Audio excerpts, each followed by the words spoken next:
There once was a British sports car which cost £5,000 in the 60s and now sells for nearly £200,000.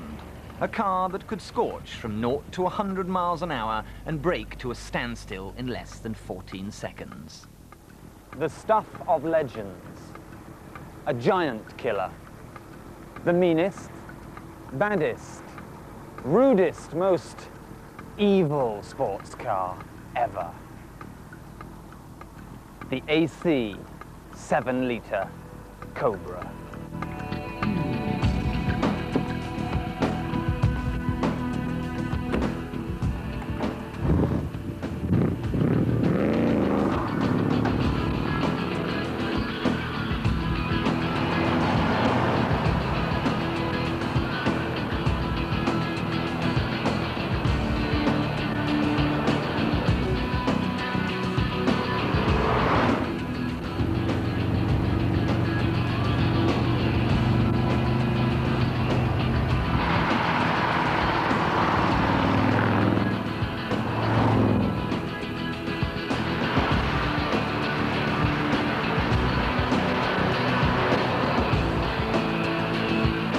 Back in 1953, AC Cars launched their stunningly beautiful Ace. Pretty but not that powerful, it took a smooth-talking Texan called Carroll Shelby to shoehorn a series of V8 engines into the Ace, turning it into the legendary Cobra. The most outrageous of which was the 427.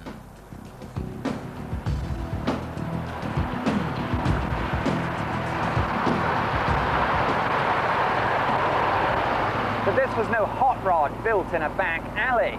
The early 289 Cobras, that's the ones with the 4.7-litre engine, had cart springs, Stone Age suspension. So to cope with all the power, Ford got their computers at Dearborn to design a new chassis for the 7-litre. And it had anti-dive and anti-squat characteristics and coil springs at the back. An ultimate power it was. Top speed was 165 and 60 came up in a bowel-shattering 3.8 seconds. It was the fastest car the world had ever seen. Instantly it became known as a killer car. One Californian lost control at 100 miles an hour, his Cobra spinning no less than 10 revolutions before it went over a cliff. In 1969, a borrowed Cobra killed both its occupants by hitting a wall at 120 miles an hour, leaving skid marks 300 foot long. And one 18-year-old American plunged to his doom 200 foot down the Aspen Pass in Colorado. There was so much power from the back wheels that you could literally rip ruts in soft tarmac.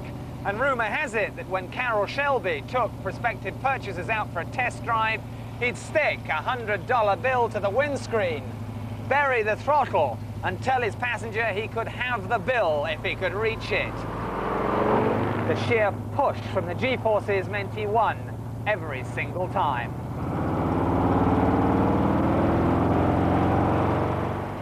And despite officially stopping production in 1967, replica Cobras are still made here at the AC factory in Weybridge, Surrey.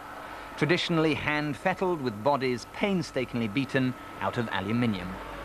So why is this one legend that refuses to be forgotten? It's a primeval sports car. It's one of the most blood-curdling cars that's ever been made, and I don't think anything else has ever been made like it since. It's a product of hand-built British craftsmanship. The people that buy them are true car enthusiasts. I've always said that someone who thinks that they can tame a Cobra is an absolute fool that needs respect at all times. The earlier Cobras, the 5-litre Cobras, you could tame. The 7-litre Cobras, you think you've tamed them, you abuse them once and they bite you back. You have it facing the other way around. You never ever tame a 450 horsepower car that weighs 1 ton. Because the Cobra's natural habitat was the racetrack, many were written off and destroyed, and it's not unknown for the less than scrupulous to build a complete new Cobra using just an old chassis number. Back in the days when they were raced, they were wrecked, new parts were bought, new chassis. Next week, the same car's back on the racetrack, the old tangled mass is still in the garage somewhere, titles are changed over, nobody bothered. And I suppose a good Cobra is what, worth a 427, certainly, 150, 200 grand? 150, 200,000 pounds, so it's worthwhile people dragging the old wreck out of the garage and rebuilding it. But I see you have this marvellous piece of history here with all the old chassis numbers. Generally known as the Bible. The Bible. And this is the definitive guide to Cobra chassis numbers. This is the records of AC cars. AC cars have recorded every single car they've made back to 1931. So let's take the 47 we've got here today, which is CSX 3167. Let's find out. Oh, here we have it here. 3166, 3167. It was produced by AC Cars on the 18th of the 8th, 1965. It was painted red with a black interior. There's your chassis number, and it was sent to Carroll Shelby in Los Angeles on the SS Risanja. And here is chassis CSX 3167. Now, this is no ordinary Cobra.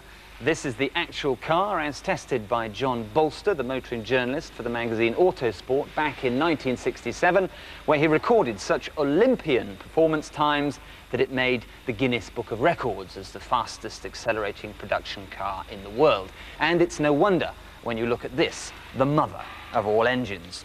Now, here it is. A 427 cubic inch 7-litre Ford engine out of the Galaxy 500.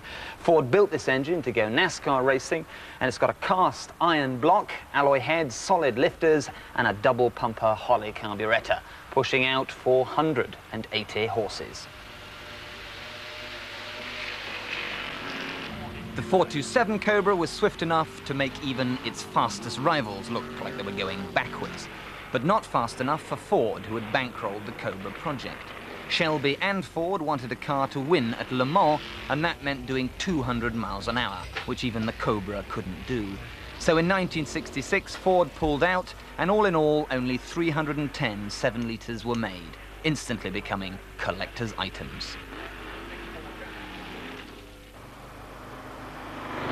So does the Cobra really deserve its reputation as the most dangerous car ever? Yes and no. Around town, it's a sleepy, grouchy old car. But once you press that pedal, its character changes into something that should be fired from a rocket silo.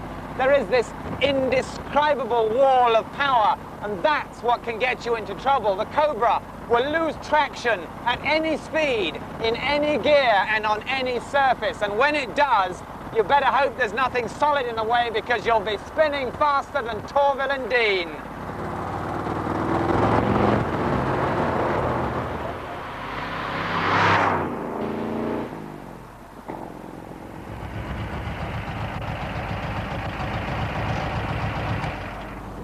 So there it is.